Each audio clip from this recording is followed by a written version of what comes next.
নমস্কাৰ। আশাবৰা আইদেউ অনুষ্ঠানলৈ আপোনালোকক স্বাগতম জনাইছোঁ।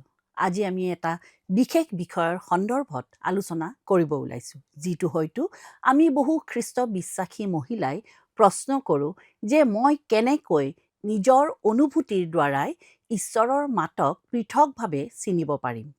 এইটো এটা গুৰুত্বপূৰ্ণ বিষয়, কাৰণ আমি প্ৰায় সকলোৱে নিজৰ অনুভূতিৰ ভিত্তিত সিদ্ধান্ত লওঁ আৰু তাৰ পাছত আমি সেই অনুভূতিবোৰ ঈশ্বৰৰ দিশ বা নিৰ্দেশনা বুলি মানি লওঁ, যাৰ পৰিণামত দৈনন্দিন জীৱনত অনিশ্চয়তা আৰু বিভ্ৰান্তিৰ সৃষ্টি হয়। হয়তো এনে বহুতো মহিলা আছে যিয়ে নিজে সিদ্ধান্ত ল'বলৈ সংকোচ কৰে, কাৰণ তেওঁলোকৰ সিদ্ধান্তত ঈশ্বৰৰ ইচ্ছা আছে নে নাই তাৰ অনুভূতি বিচাৰি ফুৰে। আন কিছুমান মহিলাই দ্ৰুত গতিত আগবাঢ়ে, কাৰণ উত্তেজনাত তেওঁলোকে সকলোবোৰ ঈশ্বৰৰ ইচ্ছা বুলি ভাবি লয়। আনহাতে কিছুমান আকৌ উদ্বিগ্ন বা অস্থিৰ হৈ পৰে আৰু সিদ্ধান্ত লয় যে এয়া ঈশ্বৰৰ ইচ্ছা নহয়। এনে চিন্তাধাৰাবোৰ সাধাৰণ, কিন্তু এইসমূহ বাইবেলৰ অনুযায়ী অন্তৰ্দৃষ্টি নহয়। শাস্ত্ৰই এটি উন্নত উপায় প্ৰদান কৰে। ঈশ্বৰে নিজৰ ইচ্ছা অনুভূতিৰ দ্বাৰা প্ৰকাশ নকৰে। ঈশ্বৰে নিজৰ বাক্যত কৈছে আৰু তেওঁৰ এই বাক্য যথেষ্ট। ঈশ্বৰে জ্ঞান দিয়ে আৰু জ্ঞান এনে সিদ্ধান্ত লোৱাৰ বাবে যথেষ্ট যিয়ে ঈশ্বৰক সন্মানিত কৰে। ঈশ্বৰ সম্প্ৰদায়, পৰামৰ্শ, প্ৰাৰ্থনা আৰু আজ্ঞাকাৰিতা আদিৰ মাধ্যমেৰে কাম কৰে। এই বিষয়টো সঠিকভাৱে ব্যৱহাৰ কৰিবলৈ আমাৰ আৰম্ভণিত জানিব লাগিব যে অনুভূতিবোৰ কি আৰু কি নহয়। হে মোৰ যিশু প্ৰিয় প্ৰভু, আজীবন তোমাকে আৰাধো, তোমাৰ কাষত হৃদয় সদায় মধুৰতাৰে পূৰ হয়। হে মোৰ যিশু প্ৰিয় প্ৰভু, আজীবন তোমাকে আৰাধো, তোমাৰ কাষত হৃদয় সদায় মধুৰতাৰে পূৰ হয়।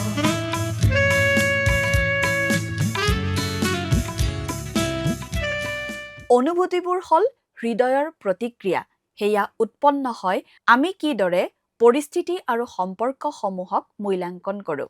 কিবা ঘটনা ঘটে, আমি তাক ব্যাখ্যা কৰোঁ আৰু তাত অনুভূতিয়ে দেখা দিয়ে। ইয়াৰ অৰ্থ হৈছে অনুভূতিবোৰ আমাৰ ভিতৰৰ পৰা আহে, বাহিৰৰ পৰা নহয়। শাস্ত্ৰই হৃদয়ৰ বিষয়ে কয়, কাৰণ হৃদয়ে অনুভূতি জন্মায়।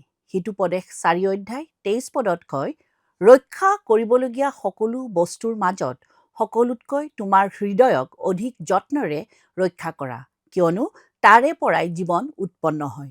হৃদয়ত বিশ্বাস, ইচ্ছা, মূল্যবোধ আৰু প্ৰেৰণা থাকে। অনুভূতিয়ে হৃদয়ে কি কৰিছে তাক দেখুৱাই দিয়ে। ই প্ৰকাশ কৰে আমি কিহক প্ৰাধান্য দিওঁ, কি ভয় কৰোঁ আৰু কি বিচাৰোঁ।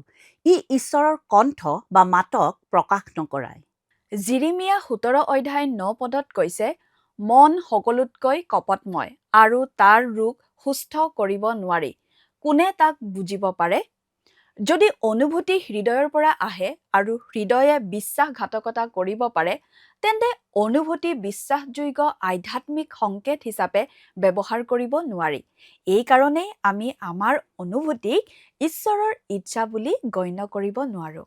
যীশুৱে অনুভূতি অনুভৱ কৰিছিল। তেওঁ দয়া, বিষাদ, আনন্দ আৰু ন্যায়সংগত ৰাগ অনুভৱ কৰিছিল। ইব্ৰী 4:15 পঢ়িলে আমি পাওঁ যে প্ৰভু যীশুৰ আমাৰ দুৰ্বলতাত হোৱা দুখৰ প্ৰতি সহানুভূতি থাকিব পাৰে। ঈশ্বৰে আমাক যিদৰে সৃষ্টি কৰিছে, অনুভূতি হ'ল তাৰ এটা অংশ। সেইবোৰ আমাৰ মানৱতাৰ এক অংশ। এইবোৰে প্ৰকাশ কৰে, কিন্তু নিৰ্দেশ নিদিয়ে। তেন্তে অনুভৱৰ সঠিক ভূমিকা কি? বিভিন্ন বাইবেলৰ পৰামৰ্শ দিয়া গ্ৰন্থই 3টা মুখ্য কাৰ্য স্বীকৃতি দিয়ে। প্ৰথমে, অনুভৱে মূল্যাংকন কৰে। ই দেখুৱায় যে আমি কিদৰে বস্তুসমূহ ব্যাখ্যা কৰোঁ। দ্বিতীয়তে, অনুভৱে প্ৰেৰণা দিয়ে। ই আমাক আমি যি বিচাৰোঁ বা ভয় কৰোঁ তাৰ পিনে লৈ যায় বা তাৰ পৰা আঁতৰাই আনে। তৃতীয়তে, অনুভৱে যোগাযোগ কৰে। ই আমাৰ অন্তৰত কি ঘটিছে তাক অন্য লোকৰ আগত প্ৰকাশ কৰে। এইবোৰৰ কোনো কাৰ্যত মাৰ্গদৰ্শন অন্তৰ্ভুক্ত নাই। এইটোৱে আমাৰ মাজলৈ এটা গুৰুত্বপূৰ্ণ সংজ্ঞা লৈ আনে। আৱেগতা হৈছে যেতিয়া কোনোবাই অনুভৱক সত্য হিচাপে বিবেচনা কৰে বা আৱেগিক অভিজ্ঞতাক ঈশ্বৰৰ পৰামৰ্শ হিচাপে গণ্য কৰে।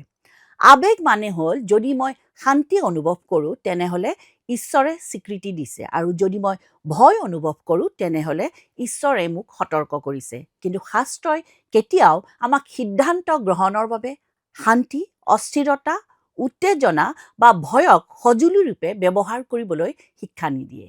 ঈশ্বৰে তেওঁৰ লিখিত বাক্যৰ জৰিয়তে পৰিচালনা কৰে। ২ তিমথিয় ৩:১৬ আৰু ১৭ পদত আমি পাওঁ যে শাস্ত্ৰই আমাক সকলো সৎকৰ্মৰ নিমিত্তে সুসজ্জিত কৰে।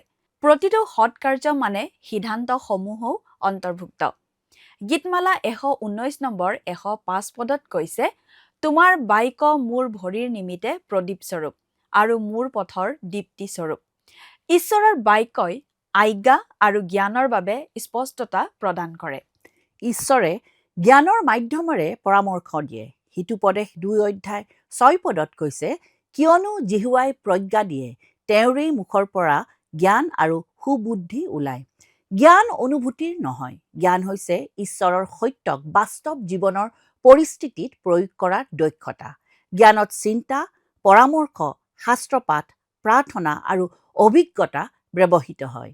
নিৰ্দেশনা সামাজিকো হয়।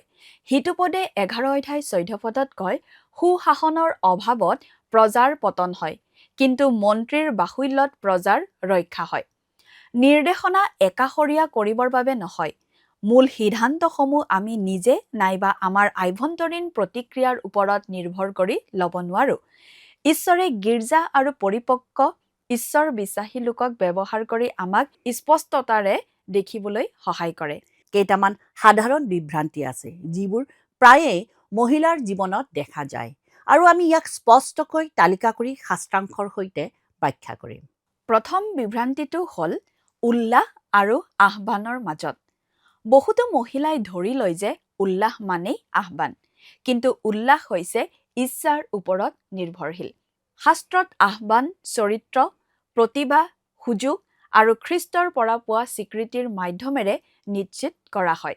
ৰোমিয়া ১২ দেখুৱাই যে সেৱা কৰা, শিক্ষাদান, উৎসাহিত কৰা আৰু দান কৰা সমাজত মান্য হয়, আৱেগিক উৎসাহৰ দ্বাৰা নহয়। দ্বিতীয় বিভ্ৰান্তিটো হ'ল ভয় বনাম বুদ্ধিমত্তা। বহু মহিলাই বিশ্বাস কৰে যে ভয় মানেই থমকি যোৱা, কিন্তু ভয় প্ৰায়ে হেৰুৱাৰ বা বিফলতাৰ ভাৱনাৰ পৰাহে আহে।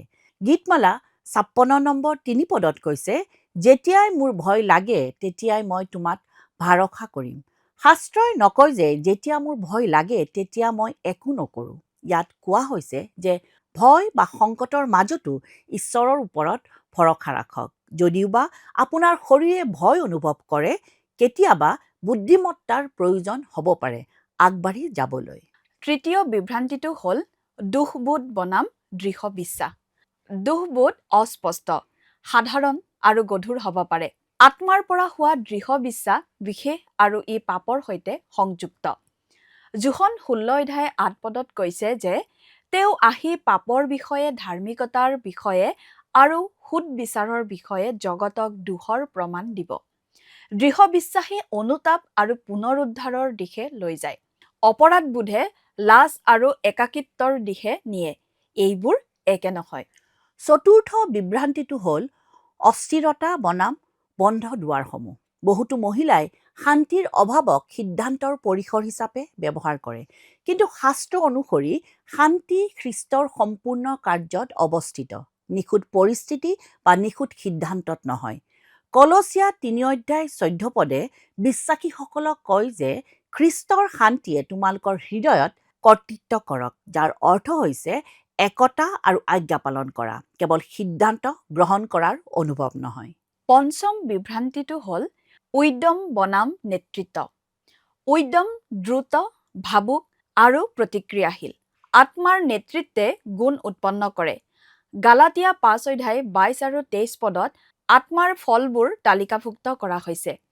প্ৰেম, আনন্দ, শান্তি, চিৰসহিষ্ণুতা, মৰম, মংগল ভাৱ, বিশ্বাস, মৃত্যুভাৱ, ইন্দ্ৰিয় দমন এই সকলো আত্মাৰ ফল। চিৰসহিষ্ণুতা আৰু ইন্দ্ৰিয় দমন লক্ষ্য কৰক। উদ্যমতাৰ এই গুণবোৰৰ সৈতে মিল নাই। এতিয়া আমি বাইবেলৰ বিবেচনালৈ আগবাঢ়ো। বিবেচনাৰ অৰ্থ হৈছে সঁচাৰ পৰা মিছা, বুদ্ধিমানৰ পৰা হতবুদ্ধি আৰু ঈশ্বৰে কোৱা কথা আমাৰ ইচ্ছা আৰু ভয়ৰ পৰা পৃথক কৰা। প্ৰথম থিছলনিকীয়া 5:21 কৈছে, সকলো বিষয়ৰ পৰীক্ষা কৰি যি ভাল তাকে ধৰি ৰাখা। পৰীক্ষা কৰিবলৈ এটা মানদণ্ডৰ প্ৰয়োজন আৰু সেই মানদণ্ড হৈছে শাস্ত্ৰাংশ। জাকোব 1:5 বিশ্বাসীসকলক ঈশ্বৰৰ পৰা বুদ্ধিমত্তা বিচাৰিবলৈ কৈছে, অনুভৱ নহয়। বুদ্ধিমত্তা হৈছে শাস্ত্ৰ আৰু প্ৰভুৰ ভয়ক কোনো সিদ্ধান্ত লোৱাৰ সময়ত প্ৰয়োগ কৰাৰ ক্ষমতা। ঈশ্বৰে কোনো সিদ্ধান্ত নিশ্চিত কৰাৰ বাবে আপোনাক অনুভূতি দিব বুলি প্ৰতিশ্ৰুতি নিদিয়ে। ঈশ্বৰে তেওঁক যাচনা কৰিলে বুদ্ধিমত্তা দিবলৈ প্ৰতিশ্ৰুতি দিয়ে। লোক 6:45 কোৱা হৈছে, ভাল মানুহে নিজৰ হৃদয় ৰূপ ভাল ভঁৰালৰ পৰা ভাল দ্ৰব্য উলিয়ায় আৰু বেয়া মানুহে বেয়াৰ পৰা বেয়া দ্ৰব্য উলিয়ায়, কিয়নো মনৰ অধিক ভাৱৰ পৰা তাৰ মুখে কথা কয়।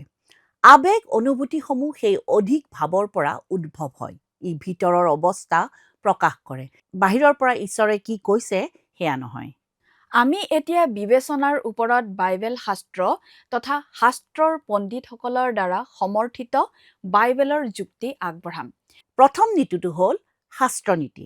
ঈশ্বৰৰ স্বৰ সকলো সময়তে ঈশ্বৰৰ বাক্যৰ সৈতে মিলিত হৈ থাকে। যদি কোনো ধৰণৰ অনুভৱে আমাক শাস্ত্ৰবিৰোধী মনোভাৱ জন্মায়, তেনেহ'লে সেয়া ঈশ্বৰৰ পৰা নহয়। যিচয়া 8:20 কৈছে, শিক্ষা আৰু সাক্ষ্যলৈ শাস্ত্ৰ হৈছে চূড়ান্ত পৰীক্ষা। দ্বিতীয় নীতি হৈছে চৰিত্ৰ। ঈশ্বৰৰ কণ্ঠই আমাক খ্ৰীষ্ট সদৃশ চৰিত্ৰৰ দিশে পৰিচালনা কৰে। সত্য পৰিচালনাই মৰম, পবিত্ৰতা, বিনম্ৰতা আৰু আজ্ঞাবহিতা উৎপন্ন কৰে। ই অহংকাৰ, ভয়, গোপনীয়তা বা অবাধ্য মনোভাৱ জন্মাব নোৱাৰে। দ্বিতীয় পিতৰ 1:5-7 সেই গুণবোৰৰ তালিকা কৰা হৈছে, যিবোৰ বিশ্বাসীসকলে অনুসৰণ কৰাৰ প্ৰয়োজন। এইবোৰৰ পৰা আঁতৰি অহাৰ পৰামৰ্শ ঈশ্বৰৰ পৰা হ'ব নোৱাৰে। তৃতীয় নীতিটো হৈছে জ্ঞানৰ নীতি। ঈশ্বৰে তেওঁৰ বিশ্বাসীসকলক নিৰ্দেশ দিবলৈ অনুভূতিৰ পৰিৱৰ্তে জ্ঞান ব্যৱহাৰ কৰে। জ্ঞানে শাস্ত্ৰ, প্ৰাৰ্থনা, পৰামৰ্শ আৰু চিন্তাধাৰাৰ ব্যৱহাৰ কৰে। জ্ঞানৰ বাবে সময়ৰ প্ৰয়োজন। হিতুপদেশ 3:21 কৈছে, বুদ্ধি, কৌশল আৰু বহুদৰ্শিতাক যত্নৰে ৰাখা। চতুৰ্থ নীতিটো হৈছে সামাজিক নীতি। বিবেচনা একাকীকত্ব নহয়। তিত 2 বয়োজ্যেষ্ঠ মহিলাই যুৱ মহিলাক শিকোৱা দেখিবলৈ পাওঁ। ইব্ৰী 3:13 কৈছে, এই কাৰণে আজি বোলা সময়টো থাকে মানে দিনে দিনে পৰস্পৰক উদগোৱা। সিটোপদে 15:22 শিকায় যে বিনা পৰামৰ্শেৰে কৰা কল্পনা ব্যৰ্থ হয়। হৃদয় ভ্ৰান্ত হ'ব পাৰে। সমাজে সেই ভ্ৰান্তিক প্ৰকাশ কৰাত সহায় কৰে। পঞ্চম নীতিটো হৈছে আনুগত্যৰ নীতি। ঈশ্বৰৰ ইচ্ছা প্ৰায়ে এই বিষয়ে হয় যে আপুনি কেনেকৈ জীৱন যাপন কৰে, আপুনি কোনটো বিকল্প বাছনি কৰে, সেইটোৰ ওপৰত নহয়। প্ৰথম থিছলনিকীয়া 4:3 কয়, কিয়নো ঈশ্বৰৰ ইচ্ছা এই যে তোমালোকে যেন পবিত্ৰতা লাভ কৰা, অৰ্থাৎ তোমালোক যেন বেবিচাৰৰ পৰা পৃথকে থাকা। পঞ্চম নীতিটোৰ আৰু এটা গুৰুত্বপূৰ্ণ অংশ আছে, যিটো আমি সংক্ষেপে আলোচনা কৰিম। বহু খ্ৰীষ্টীয় বিশ্বাসী মহিলাই ভাবিব পাৰে যে যদি তেওঁলোকে এটা ভুল সিদ্ধান্ত লয়, তেনেহ'লে তেওঁলোকে ঈশ্বৰৰ ইচ্ছাৰ পৰা বঞ্চিত হ'ব আৰু তেওঁলোকৰ ভৱিষ্যত নষ্ট হ'ব। এই ভয়ে তেওঁলোকৰ ওপৰত এক চাপ সৃষ্টি কৰে আৰু অনুভূতিবোৰক অধিক প্ৰবল কৰি তোলে। যেতিয়া শাস্ত্ৰে ঈশ্বৰৰ ইচ্ছাৰ বিষয়ে কৈছে, তেতিয়া ই পবিত্ৰতা, প্ৰেম, নিৰ্জমতা, আজ্ঞা পালন আৰু আধ্যাত্মিক পৰিপক্কতাৰ ওপৰত কেন্দ্ৰীভূত হয়। ই চাকৰিৰ বাছনি, সম্পৰ্কৰ সময়, সেৱা বা স্থানান্তৰৰ সিদ্ধান্তৰ নিচিনা গোপন ৰহস্যৰ দৰে বৰ্ণনা নকৰে। তাৰ পৰিৱৰ্তে ই নীতি প্ৰদান কৰে আৰু স্বাধীনতা দিয়ে। বাইবেল শিক্ষাৰ সীমাৰ ভিতৰত থাকি বিশ্বাসীসকলে ঈশ্বৰৰ পৰা বঞ্চিত হোৱাৰ ভয় নকৰাকৈ সিদ্ধান্ত ল'ব পাৰে। ঈশ্বৰৰ ইচ্ছা হেৰুওৱা সন্দৰ্ভত হোৱা ভয় প্ৰায়েই এনে স্থলত হয় যেতিয়া আমি বুজা পৰা ধাৰণাক উৎকণ্ঠাৰ সৈতে প্ৰতিস্থাপন কৰোঁ। যদি আমি বিশ্বাস কৰোঁ যে এটা নিখুঁত বিকল্প আছে যাক আমি চাপৰ পৰা বিশ্লেষণ কৰি বাহিৰ কৰিব লাগিব, তেন্তে প্ৰতিটো সিদ্ধান্ত চিন্তাজনক হৈ পৰে। কিন্তু যেতিয়া আমি বুজোঁ যে ঈশ্বৰৰ প্ৰকাশিত ইচ্ছা আমাৰ শুদ্ধিকৰণ আৰু সেই বুদ্ধিমত্তাই আমাক সিদ্ধান্ত গ্ৰহণৰ স্বাধীনতা দিয়ে, তেতিয়া উৎকণ্ঠাই তাৰ শক্তি হেৰুৱায়। ভাবক, সিদ্ধান্ত দুই প্ৰকাৰৰ। প্ৰথমটো হ'ল নৈতিক, সেইবোৰ যিবোৰৰ বাবে শাস্ত্ৰই আজ্ঞা দিয়ে বা বিৰোধ কৰে। এই ক্ষেত্ৰত আজ্ঞা পালন স্পষ্টকৈ দেখোঁ। দ্বিতীয় প্ৰকাৰটো অনৈতিক, যিবোৰ শাস্ত্ৰই আজ্ঞা নিদিয়ে বা বিৰোধ নকৰে।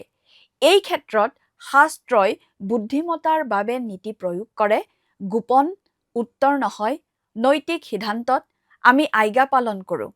অনৈতিক সিদ্ধান্তত আমি বুদ্ধিমত্তা ব্যৱহাৰ কৰোঁ, পৰামৰ্শ বিচাৰোঁ আৰু সিদ্ধান্ত লওঁ।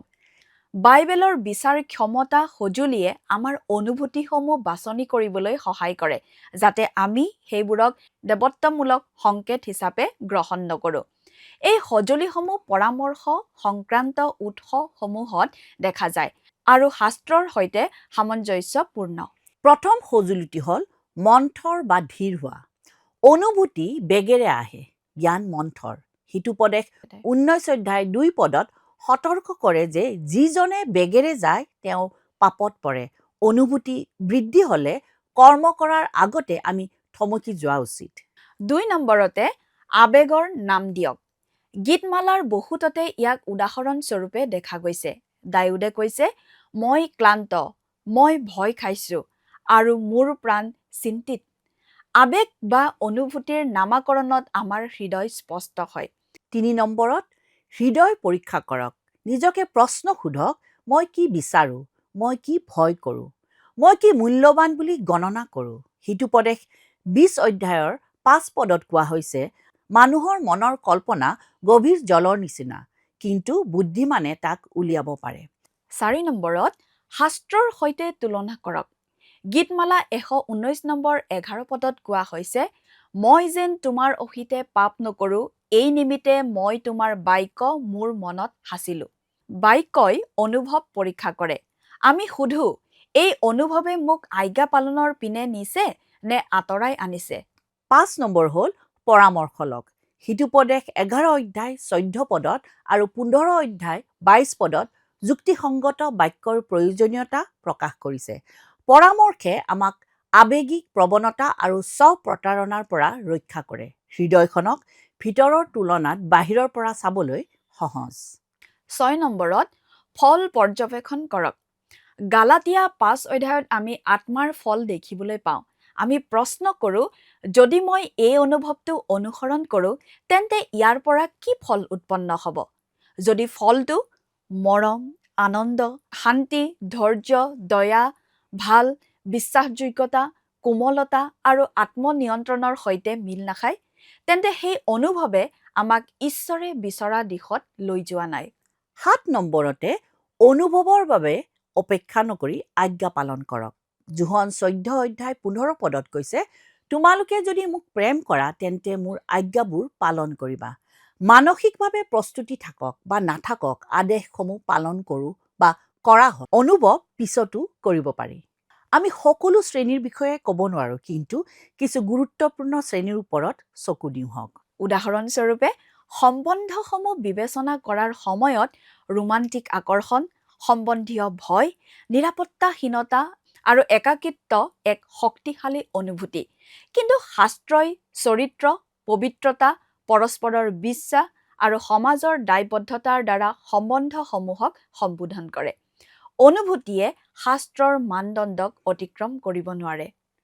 বহু গুৰুত্বপূৰ্ণ সিদ্ধান্তই প্ৰায়ে আমাৰ অনুভূতিৰ তীব্ৰতাৰ সৃষ্টি কৰে, কিন্তু শাস্ত্ৰই আমাৰ বাবে গোপন পৰিকল্পনাবোৰ প্ৰকাশ নকৰে। তাৰ পৰিৱৰ্তে শাস্ত্ৰই প্ৰয়োগ কৰিবলৈ জ্ঞানৰ নীতি প্ৰদান কৰে।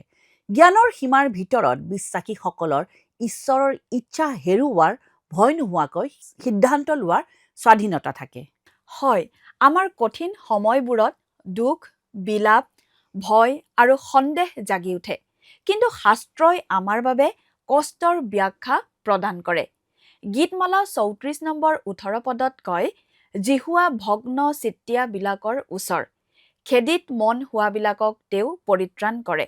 এতিয়া আমি এটা গল্প চাম য'ত অনুভূতিক পথ প্ৰদৰ্শক হিচাপে ব্যৱহাৰ নকৰাকৈ বাস্তৱ জীৱনত বিবেচনাই কিদৰে কাম কৰে। গল্পটো হ'ল এগৰাকী ছাৰা নামৰ মহিলাৰ বিষয়ে। ছাৰা এটা অফিচত কাম কৰিছিল। তেওঁ ঈশ্বৰক অধিক সততাৰে সেৱা কৰিব বিচাৰিছিল আৰু তেওঁৰ গীৰ্জাত শিশুসকলৰ সেৱাত সহায়ৰ প্ৰয়োজন আছিল। ছাৰা প্ৰথমতে খুব উৎসাহিত হৈছিল, কিন্তু কিছু সময়ৰ পিছত তেওঁ উদ্বিগ্ন, নিৰাপত্তাহীনতা আৰু বিফল হোৱাৰ ভয় খাইছিল। তাৰ মানে তেওঁৰ মিশ্ৰ অনুভূতি আছিল।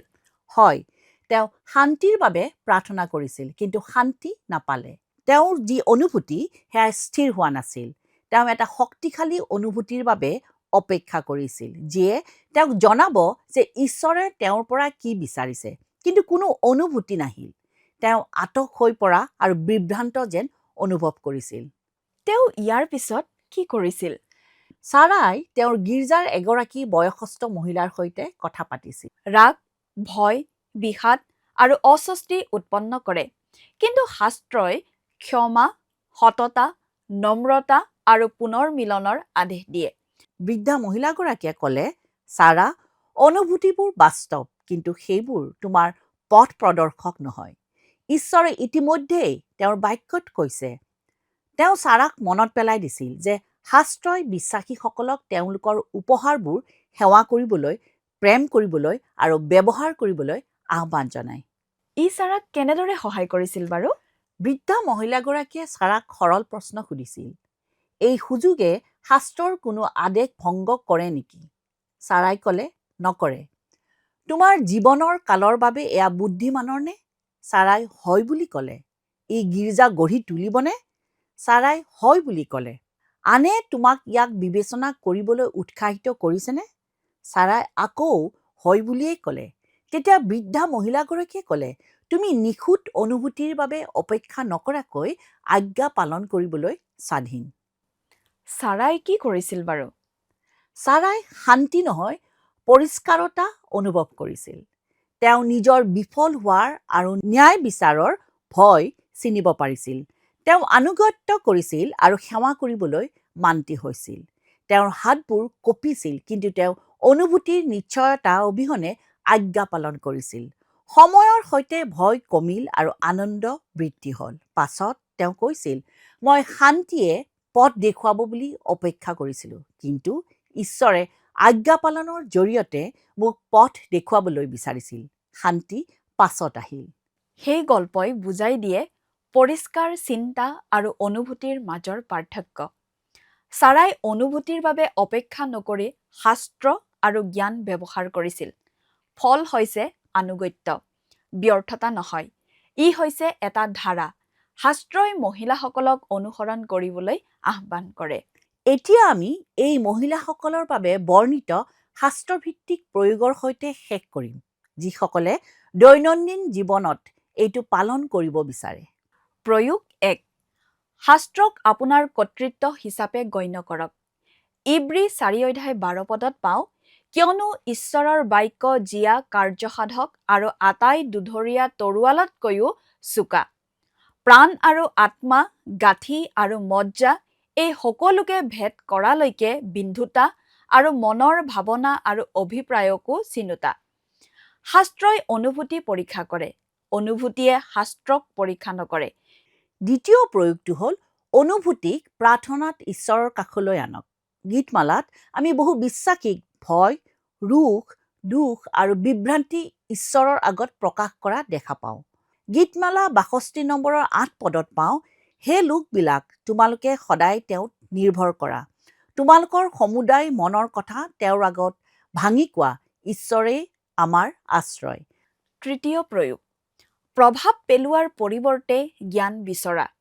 হিতুপদে 3:5 আৰু 6 পদত পাওঁ, তুমি সমস্ত মনেৰে সৈতে জিহুৱাত ভৰসা কৰা। তোমাৰ নিজ বিবেচনাত তুমি নিৰ্ভৰ নকৰিবা। তোমাৰ সকলো কাৰ্যত তেওঁক স্বীকাৰ কৰা, তাতে তেওঁ তোমাৰ পথবোৰ সমান কৰিব। ঈশ্বৰত বিশ্বাস ৰখাই অনুভূতিক প্ৰতিক্ৰিয়াৰ বিশ্বাসৰ স্থান লয়। তেওঁ জ্ঞানৰ জৰিয়তে পথ নিৰ্দেশ কৰিব বুলি প্ৰতিশ্ৰুতি দিয়ে, অনুভূতিৰ দ্বাৰা নহয়। চতুৰ্থ প্ৰয়োগটো হ'ল সমুদায় ব্যৱহাৰ কৰক। শাস্ত্ৰই বিশ্বাসীসকলক উৎসাহিত কৰিবলৈ, উৎসাহ যোগাবলৈ আৰু একে আনক উন্নীত কৰিবলৈ নিৰ্দেশ দিয়ে। অনুভূতি একান্ততা বিপদজনক। জ্ঞানী মহিলাসকলে পৰামৰ্শ বিচাৰে। জ্ঞানী মহিলাসকলে সমুদায়ত অনুভূতিক পৰীক্ষা কৰে। জ্ঞানী মহিলাসকলে শাস্ত্ৰৰ ওপৰত আধাৰিত মাত শুনে। পঞ্চম প্ৰয়োগটো হ'ল অনুভূতিৰ প্ৰতিবাদ থাকিলেও আজ্ঞা পালন কৰিবলৈ প্ৰচেষ্টা কৰক। বহু বাইবেলৰ আজ্ঞাই প্ৰাকৃতিক অনুভৱৰ বিৰুদ্ধে কাম কৰে। ক্ষমা, ধৈৰ্য, উদাৰতা আৰু সেৱা প্ৰায়ে অস্বস্তিকৰ অনুভৱ দিয়ে, কিন্তু আজ্ঞাবহতাই অনুভূতিবোৰক প্ৰশিক্ষণ দিয়ে। ষষ্ঠ প্ৰয়োগটো হৈছে আত্মাৰ ফলক আপোনাৰ নিৰ্ণায়ক বনাওক। অনুভূতিবোৰ শক্তিশালী যেন অনুভৱ হ'ব পাৰে, কিন্তু সেইবোৰে আত্মাৰ ফল উৎপন্ন কৰিব নোৱাৰে। কেৱল আত্মাইহে প্ৰেম, আনন্দ, শান্তি, ধৈৰ্য, দয়া, উত্তমতা, বিশ্বস্ততা, কোমলতা আৰু আত্মসংযমৰ ফল উৎপন্ন কৰিব পাৰে। সেই ফলটো অন্তৰ্নিহিত অনুভৱৰ তুলনাত ধাৰ্মিক দিশ বেছিকৈ নিশ্চিত কৰে। প্ৰয়োগ: মনত ৰাখক যে ঈশ্বৰে নিজৰ ইচ্ছা লুকাই ৰখা নাই। আপোনাৰ জীৱনৰ বাবে তেওঁৰ ইচ্ছা শাস্ত্ৰত প্ৰকাশ পাইছে। পবিত্ৰতা, মৰম, আজ্ঞাবহতা, অধ্যৱসায়, বিশুদ্ধতা, ধৈৰ্য আৰু সেৱা। যেতিয়া মহিলাসকলে এই স্পষ্ট আদেশসমূহ মানে, তেওঁলোকে ঈশ্বৰৰ পৰিকল্পনাৰ পৰা বঞ্চিত নহয়। শেষত আমাৰ যিসকল মহিলা বিভ্ৰান্তিকৰ অনুভৱৰ সৈতে সংগ্ৰাম কৰি আছে, তেওঁলোকৰ বাবে কিছু চূড়ান্ত সত্য স্পষ্টকৈ কোৱা উচিত। ঈশ্বৰে নিজৰ সন্তানসকলক আভ্যন্তৰীণ সংকেতৰ দ্বাৰা নিৰ্দেশনা নিদিয়ে, তেওঁলোকক তেওঁৰ বাক্যৰ দ্বাৰাই নিৰ্দেশনা দিয়ে। যদি ঈশ্বৰে অনুভূতিবোৰক আমাৰ পথ প্ৰদৰ্শক হোৱাটো বিচাৰে, তেনেহ'লে শাস্ত্ৰে সেই পদ্ধতি শিকালেহেঁতেন, কিন্তু শাস্ত্ৰই নিশিকায়। অনুভূতিসমূহ বিপদজনক নহয়, কিন্তু সেয়া অধিকাৰো নহয়। সেয়া এক সংকেত। বিবেচনা বা চিন্তা শক্তি হৈছে বাইবেল প্ৰয়োগ কৰাৰ অভ্যাস, জ্ঞান বিচৰা, পৰামৰ্শ, আমন্ত্ৰণ কৰা, নিৰ্দেশ মানি চলা আৰু ঈশ্বৰৰ ওপৰত বিশ্বাস ৰাখা। এইদৰে আমি আমাৰ অনুভূতিৰ পৰা ঈশ্বৰৰ মাত বা তেওঁৰ কণ্ঠ পৃথক কৰোঁ। ৰোমিয়া 12:2 এইটো সঠিকভাৱে কোৱা হৈছে, আৰু তোমালোক জগতৰ অনুৰূপ নহবা, কিন্তু যিহতে ঈশ্বৰৰ ইচ্ছা অৰ্থাৎ উত্তম, গ্ৰহণীয় আৰু সিদ্ধ কি তাক পৰীক্ষা কৰি জানিবা। তাৰ কাৰণে তোমালোকে নতুন মন কৰাৰ দ্বাৰাই আনৰূপ ধৰা। প্ৰভুৰ ওপৰত বিশ্বাস ৰাখক। তেওঁৰ বাক্যই আপোনাৰ নেতৃত্ব লওক। অনুভূতিবোৰক সিহঁতৰ নিজৰ উপযুক্ত ভূমিকা পালন কৰিবলৈ অনুমতি দিয়ক আৰু খ্ৰীষ্টত বিশ্ৰাম কৰক, যিজন আপোনাৰ মেৰখীয়া, আপোনাৰ জ্ঞান আৰু আপোনাৰ শান্তি। প্ৰভু যীশুৰ শান্তি আৰু আশীৰ্বাদ আপোনালোক সকলোৰে লগত থাকক। ধন্যবাদ। প্ৰিয় দৰ্শকবৃন্দ, আশা কৰোঁ আপোনালোকৰ এই অনুষ্ঠানটি চাই ভাল লাগিছে। আৰু যদি আপোনালোকে ভাবে যে আপোনালোকৰ প্ৰাৰ্থনাৰ প্ৰয়োজন আছে, তেনেহ'লে স্ক্ৰীনত দিয়া মোবাইল নম্বৰত যোগাযোগ কৰিব পাৰে।